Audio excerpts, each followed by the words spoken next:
بہت زیادہ جزویات تک جا کے سوچتی ہے.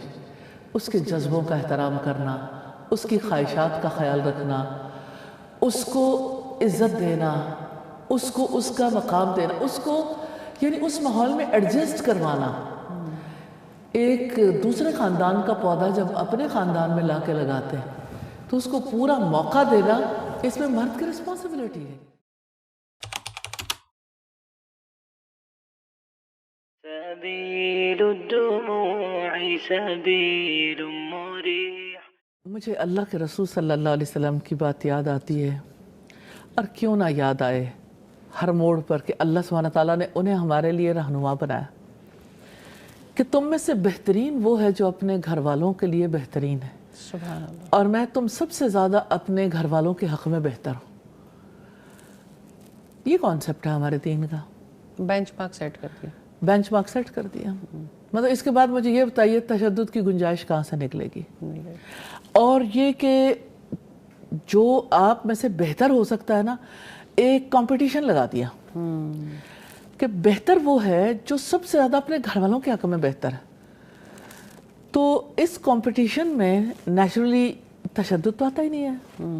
میوچل رسپیکٹ آتی ہے، محبت آتی ہے.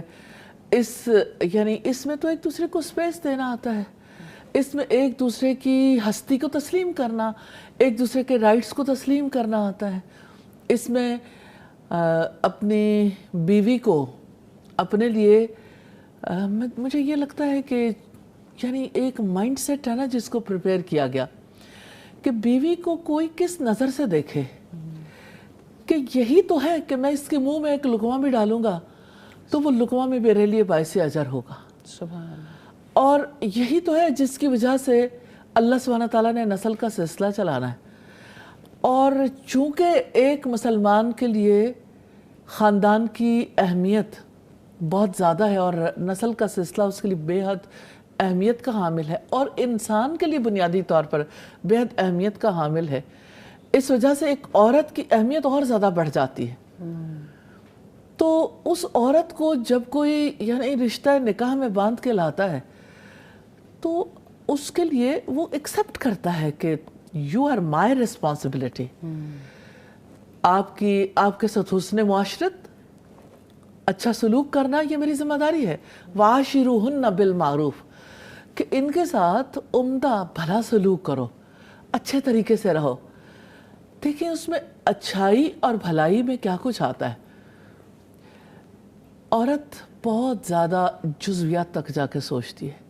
اس کے جذبوں کا احترام کرنا، اس کی خواہشات کا خیال رکھنا، اس کو عزت دینا، اس کو اس کا مقام دینا، اس کو یعنی اس ماحول میں ایڈجسٹ کروانا. ایک دوسرے خاندان کا پودا جب اپنے خاندان میں لا کے لگاتے ہیں تو اس کو پورا موقع دینا، اس میں مرد کی رسپانسبلٹی ہے.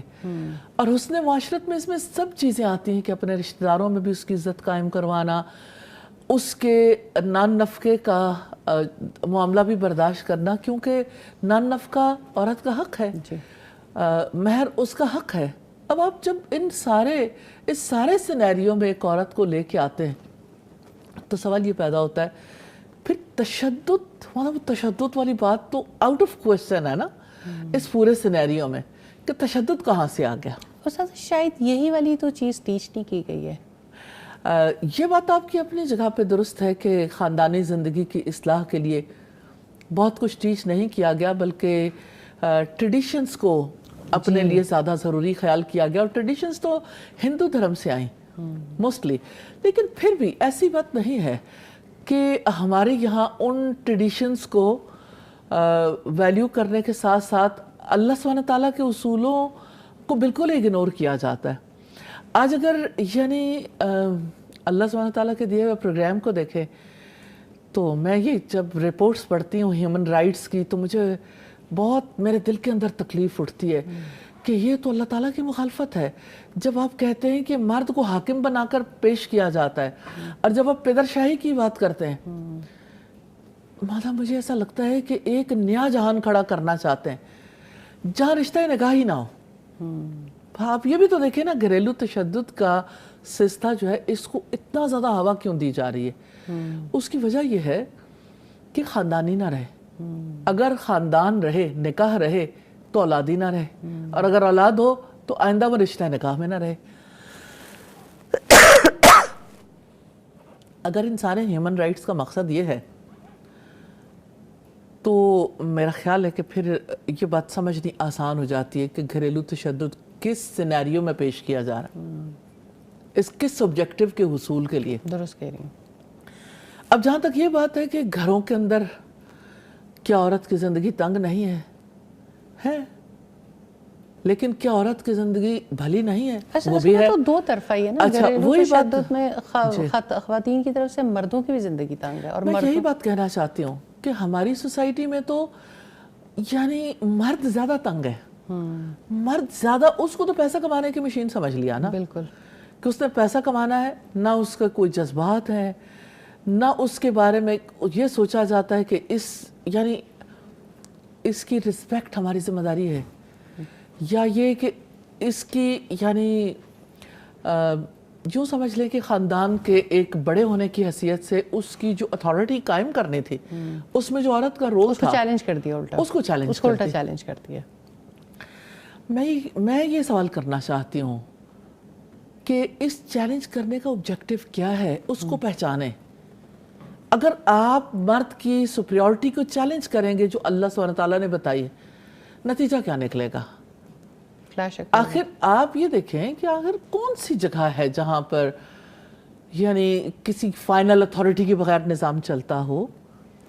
آپ کا کوئی ڈپارٹمنٹ ہے، آپ کی حکومتی سطح کے انتظامات ہیں، آخر وہاں پر بھی پارلیمنٹ، وہاں پر بھی آپ کا پارلیمانی نظام ہے یا صدارتی نظام ہے، فائنل اتھارٹی تو طے ہوتی ہے نا. بالکل ہوتی ہے. آپ یہ کہہ کے اور رولز اینڈ رسپانسبلٹیز بھی طے ہوتی ہیں، یعنی آپ ڈینائل تو نہیں کر سکتے کسی کی رولز اینڈ رسپانسبلٹیز سے. رولز اینڈ رسپانسبلٹیز، پھر آپ دیکھیں کہ اتھارٹی ہے نا، تو آپ کب یہ کہتے ہیں کہ یہاں پر صدارتی نظام میں صدر کی حاکمیت قائم ہو گئی، یا پارلیمانی نظام میں وزیر اعظم کی جو ہے وہ یعنی حاکمیت قائم ہو گئی، تو اس حاکمیت کو پہلے ختم کرنا مطلوب ہے.